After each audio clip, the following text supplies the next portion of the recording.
அன்பு சகோதர சகோதரிகளே, அன்பு என்பது ஒரு வினை சொல். அது செயலில் காட்டப்பட வேண்டியது. அன்பை பற்றி அத்தியாயங்கள் பல எழுதினாலும் ஒரு அன்பான செயலுக்கு அது ஈடாகாது. அத்தகைய அன்பு என்பது பகிர்தலில் வெளிப்பட வேண்டும். உணவு உறவின் பிறப்பிடம் என்பதை தன் சீடர்களுக்கும் தன்னை பின்தொடரும் மக்களுக்கும் உணர்த்திட செய்கிறார் இயேசு.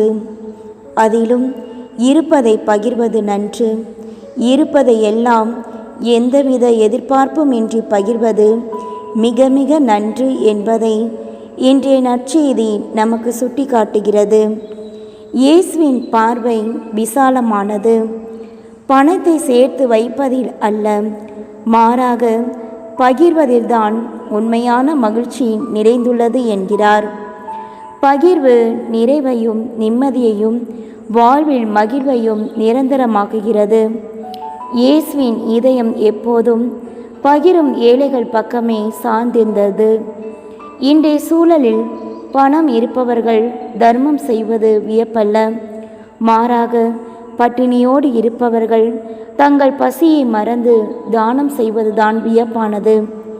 இதயங்கள் சுருங்கியதால்தான் கரங்கள் விரிய மறுக்கின்றன எனலாம். சுயநலவாதங்களும் தன்னல போக்கும் பெருகுவதால் வாழ்வின் நெறிமுறைகள் சிதைக்கப்படுகின்றன என்பது நாம் அறிந்ததே. இன்று ஒருவனிடம் 100 ரூபாய் இருந்தால் அதில் ஒரு பகுதியை பகிர்வதற்கு பதிலாக 1000 ரூபாய் கிடைக்கட்டும், அப்போது பகிர்ந்து கொள்ளலாம் என்றுதான் அவன் மனம் நினைக்கின்றது.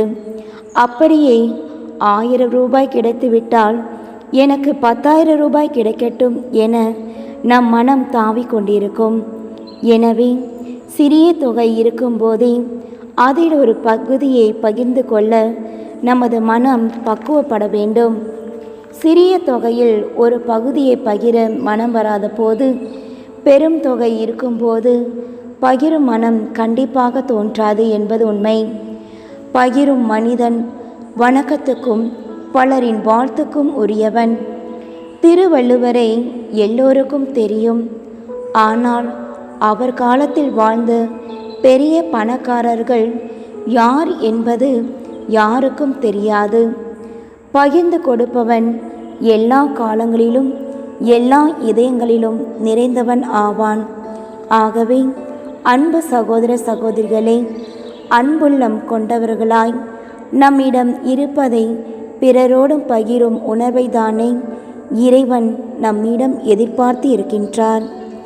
இறை அன்பின் சாட்சிகளாய் பகிர்வோம் உள்ளதை, மகிழ்வோம் உள்ளத்தாலே.